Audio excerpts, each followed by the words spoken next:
자, 그러면 구원의 여정과 복음의 요소는 어떤 관계가 있을까?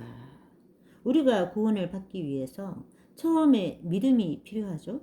그리고 구원을 완성하기 위해서도 믿음을 지켜야 한다고 했는데 그 믿음의 대상은 뭡니까? 물론 예수 그리스도시죠. 그러나 그냥 예수 그리스도를 믿는다는 추상적인 개념으로서는 구원에 이를 수 없다는 겁니다. 우리가 믿어야 할 것은 예수 그리스도께서 하신 일과 그의 말씀이라는 겁니다. 그것을 요약한 것이 바로 복음의 7요소, 즉 창조, 타락, 구속, 부활, 성령, 재림, 심판이란 겁니다. 자, 여기서 부활의 두 종류가 나오는데 하나는 부활의 첫 열매인 예수 그리스도의 부활과 그의 신부들 첫 열매의 부활. 두 번째 부활은 마지막 백보자 심판 때 있을 의인들의 생명의 부활과 악인들의 심판의 부활. 이 두 가지 부활을 의미하는 겁니다.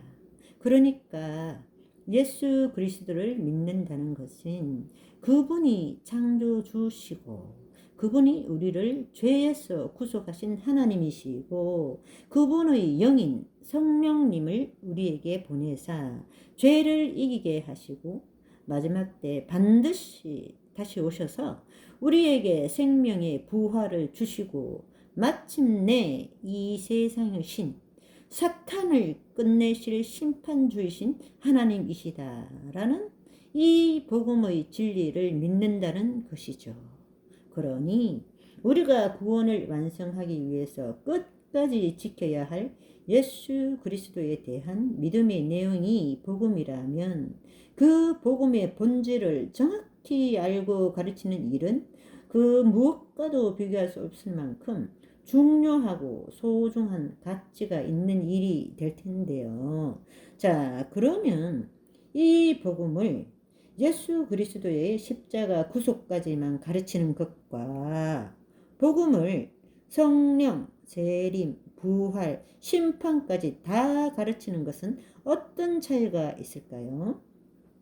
만약에 우리가 복음을 예수 그리스도의 십자가 구속까지만 믿으면 구원받는다고 구원이 완성된다고 가르치면 구원은 믿음과 칭의의 과거적 구원에서 이미 완성이 돼서 이 성령에 의한 성화의 과정이나 믿음을 끝까지 지켜야 하는 교인의 과정은 구원과는 상관없는 옵션, 선택사항이 되겠죠. 그리고 이 성령의 열매 없이도 심지어 믿음을 저버리는 배도를 한다고 하더라도 이미 한 번 칭의로 구원을 받았기 때문에 그 영혼은 천국 갈 수 있다라는 그런 이상한 교리가 성립되게 되겠죠. 그러나 초대교회처럼 복음을 성령과 죄림과 부활과 심판까지 모두 다 빼먹지 않고 그대로 가르친다면 어떻게 될까요? 날마다 다시 오실 예수 그리스도의 심판대 앞에 의의 부활, 생명의 부활로 영화롭게 세워될 소망을 위해서 성령의 능력으로 죄와 싸워 이기는 성화와 견인의 과정이 더 이상 옵션이 아니라 구원을 위한 필수 코스임을 깨닫고 하나님 앞에 두렵고 떨림으로 우리 구원을 이루는 이 경주를 끝까지 달리지 않겠습니까? 빌립보서 2장 12절을 한번 보겠습니다. 그러므로 나의 사랑하는 자들아 너희가 나 있을 때뿐 아니라 더욱 지금 나 없을 때에도 항상 복종하여 두렵고 떨림으로 너희 구원을 이루라.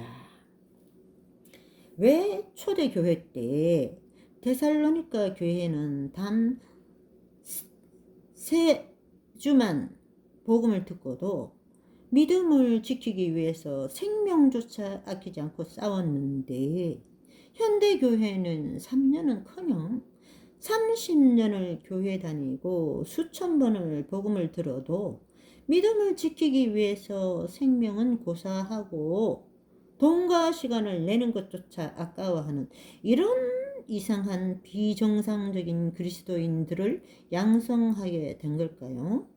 그 원인이 바로 복음을 반만 가르쳤기 때문이란 거죠. 복음을 성령과 재림, 부활, 심판 끝까지 다 가르치지 않고 십자가 구속으로 끝난 것으로 반만 가르치니까 불구 상태에 생명력 없는 쓸모없는 열매들만 가득하게 되었다는 거죠. 이 성령의 주권을 믿지 않으니 죄를 이기지 못하고, 그리고 부활을 실제로 믿지 않으니까 죽음을 두려워하고, 그리스도의 재림과 심판을 믿지 않으니까 하나님을 두려워하지 않고 게으르고 악한 종이 되는 그 무서운 결과를 초래할 수밖에 없게 된 거죠. 구원에 이르는 복음, 천국 가는 참 복음은 단순히 입술로만 예수를 주로 시인하고 머리로만 사상과 신조로 받아들이는 신앙이 아닙니다. 하나님은 사랑이시기 때문에 내가 하고 싶은 대로 마음대로 죄를 짓고도 예수님을 믿는다고 고백만 하면 누구든지 천국 영생을 얻을 수 있고, 그렇게 얻은 구원은 그 후에도 무슨 짓을 하더라도 결단코 취소되지 않는다고 가르치는 그런 복음은 예수님께서 말씀하신 복음이 결코 아닙니다. 이것은 현대판 면죄부와 다를 바 없는 것입니다. 예수님께서 말씀하신 복음은 반드시 죄사함을 얻게 하는 회개를 가르치는 복음이고요. 바로 이 복음이 세상의 모든 민족들에게 선포되고 가르쳐지게 될 텐데, 그런 일이 일어나게 되면 비로소 세상의 끝이 온다는 것입니다. 그러면 이 복음을 전하는 자들은 어떻게 될까요?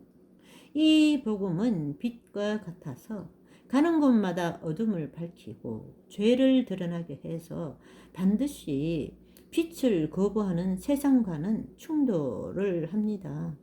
전쟁을 피할 수 없게 만듭니다.